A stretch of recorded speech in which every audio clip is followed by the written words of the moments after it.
Bismillahirrahmanirrahim. Assalamualaikum warahmatullahi wabarakatuh. Alhamdulillahirabbil alamin wassalatu wassalamu ala Rasulillah amma ba'du. Teman-teman yang insyaallah dirahmati oleh Allah Subhanahu wa taala, perkenalkan nama saya Muhammad Hamdan Firmansyah. Saya berasal dari UIN Sunan Gunung Jati Bandung, jurusan Pendidikan Agama Islam Fakultas Tarbiyah dan Keguruan kelas 5D. Dan pada video kali ini, saya akan membahas sedikit berkenaan dengan pemikiran filsafat mulah-sadra dalam rangka memenuhi tugas UTS mata kuliah Filsafat Islam. Dan pada video kali ini juga, saya akan membahas berkenaan dengan riwayat hidup daripada mulah-sadra, lalu juga karya-karya yang telah dibuat oleh mulah-sadra, dan juga yang terakhir berkenaan dengan pemikiran filsafat Islam karya mulah-sadra. Oke teman-teman, tanpa menunggu lama lagi, di sini saya akan langsung membahas berkenaan dengan riwayat hidup daripada mulah-sadra. Riwayat hidup mulah-sadra. Namun sebelumnya perlu diketahui bahwasanya informasi faktual berkenaan dengan kehidupan mulah-sadra itu sangat jarang ditemukan teman-teman.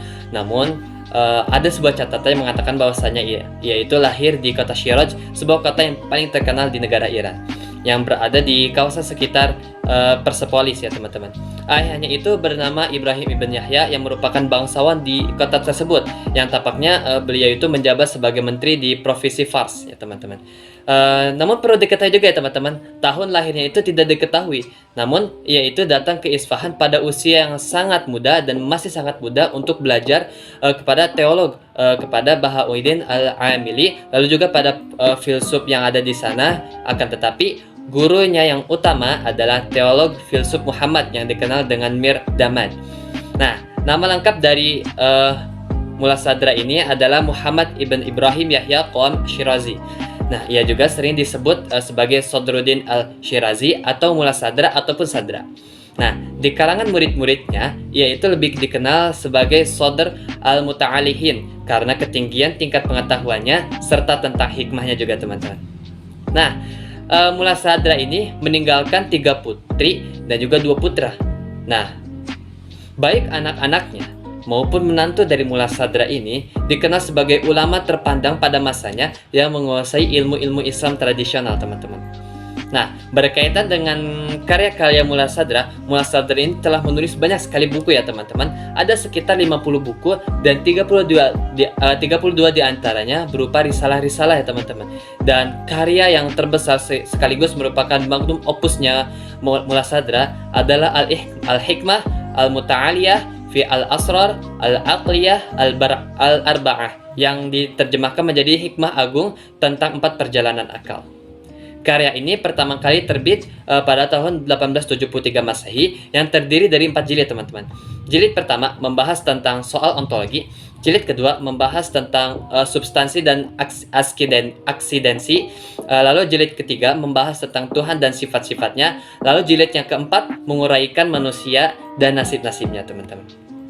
Nah, lalu juga ada beberapa karya-karya dari mulah-sadra. Yang pertama Al-Hikmah Al-Arsyiyah yang membahas tentang Tuhan dan eskatologi.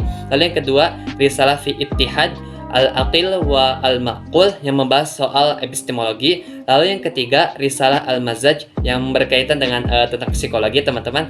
Lalu juga Mafatihul Ghaib yang membahas tentang kunci alam gaib. Lalu yang kelima Hudus al-Alam yang membahas tentang penciptaan alam. Dan yang terakhir Al-Mizaj tentang perilaku perasaan teman-teman. Namun ada banyak sekali lagi karya-karya mulah-sadra yang teman-teman bisa cari di berbagai sumber referensi baik di internet ataupun di berbagai kitab-kitab lainnya teman-teman. Itu berkenaan dengan karya-karya dari mulah-sadra.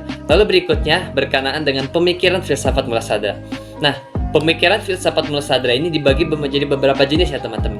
Nah, jenis yang pertama yaitu tentang kehakikian eksistensi. Maksudnya adalah dalam filsafat mulah-sadra adalah bahwasannya setiap wujud kontingen terjadi atas 2 modus atau pola perwujudan ya teman-teman. Yang pertama eksistensi dan yang kedua kuiditas atau esensi. Nah, dari kedua modus ini, yang benar-benar hakiki atau real secara mendasar adalah eksistensi, sedangkan esensi itu tidak lebih daripada penampakan belaka ya teman-teman. Itu menurut mulah-sadra. Dan dalam kaitan ini perlu dikemukakan bahwasanya di dalam pengalamannya terhadap wujud, mulah-sadra telah mempersatukan secara sempurna kedua aspek kehidupan spiritual, yaitu pemikiran analitis rasional dan pengalaman intuisif secara langsung ya teman-teman. Ringkasnya, kebahagiaan spiritual dan intelektual itu akan bisa dirasakan atau dialami secara sekaligus jika seseorang mampu memberikan pembuktian-pembuktian yang bersifat rasional terhadap pengalaman-pengalaman spiritual dan mistisnya. Semakin luas argumen-argumen rasional yang diberikan, maka kualitas spiritual pun akan semakin tinggi ya teman-teman. Sebab apa yang diakui sebagai pengalaman spiritual sesungguhnya akan menjadi semakin tinggi kualitasnya jika intelek mengetahui secara persis mengenai seluk-beluk semacam itu. Semua itu hanya bisa dialami melalui keseluruhan diri manusia secara utuh, dan hanya manusia seutuhnya yang bisa mengalaminya, yaitu ketika pikiran telah terintegrasi ke dalam keseluruhan diri manusia yang terpusat kepada kalbu. Itu pemikiran filsafat yang pertama. Lalu pemikiran filsafat yang kedua itu yakni gradasi wujud.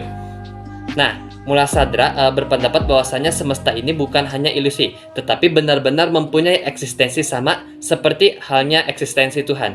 Namun, Sadra tidak menyimpulkan sebagai wahdatul wujud, tetapi mengajuk kepada tashkikul wujud sebagai solusinya, yakni eksistensi itu mempunyai gradasi yang kontinu ataupun secara berkelanjutan.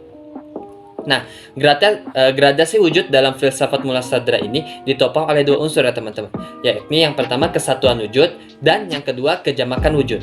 Sementara gradasi cahaya dalam filsafat Suhrawardi hanya ditopang oleh satu unsur saja ya teman-teman, yakni kejamakan cahaya.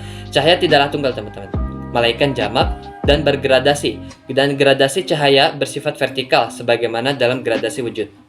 Lalu yang ketiga yaitu gerak substansial. Nah, teori gerak substansial ini adalah sumbangan orisinil Muladhara terhadap filsafat Islam, teman-teman. Ajaran ini merupakan uraian lebih lanjut dari pandangan Sadra bahwasanya gradasi wujud itu tidak bersifat statis, tetapi bersifat dinamis, bergerak, dan dari eksistensi yang lebih dari eksistensi yang tingkat rendah menuju eksistensi tingkat tinggi, teman-teman. Nah, kontribusi Muladhara dalam gerakan substansial ini melengkapi para filosof sebelumnya, di mana mereka berpendapat bahwasanya gerakan hanya terjadi pada 4 kategori saja ya teman-teman, seperti kuantitas, kualitas, posisi, dan juga tempat. Dengan kata lain, substansi tidak berubah, tetapi hanya 4 kategori akseden yang berubah saja teman-teman. Karena kalau substansi itu sampai berubah, kita tidak dapat menetapkan judgement tentangnya. Begitupun ketika kita mengeluarkan judgement, ia sudah berubah menjadi hal yang lain. Nah, lalu berikutnya yang keempat, pemikiran filsafat Muladhara itu berkenaan dengan filsafat jiwa, teman-teman. Nah, Muladhara sebagaimana Aristoteles mendefinisikan bahwasanya jiwa itu sebagai intelensi badan. Oleh sebab itu, tidak bersifat abadi dalam arti bermula. Jiwa itu tidak dapat dipisahkan dan bebas daripada materi.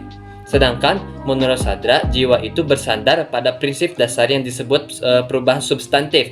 Pada umumnya, jiwa itu bersifat jasmaniah teman-teman, tetapi akhirnya bersifat spiritual selamanya.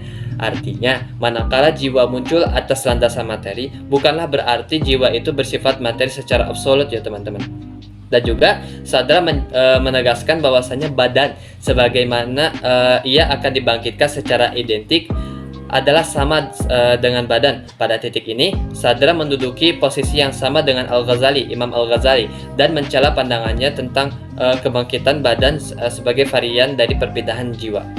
Lalu pemikiran filsafat Muladhara yang kelima yaitu berkenaan dengan filsafat pengetahuan atau epistemologi. Nah, Muladhara menetapkan 3 jalan utama untuk mencapai kebenaran atau pengetahuan. Yang pertama jalan wahyu, yang kedua jalan inteleksi, dan yang ketiga jalan musyahadah. Dan yang keempat yaitu ataupun jalan mukasyafah ya teman-teman, dengan menggunakan istilah lain tentunya. Dan dalam ini dapat teman-teman pelajari lebih mendalam dalam ilmu tasawuf.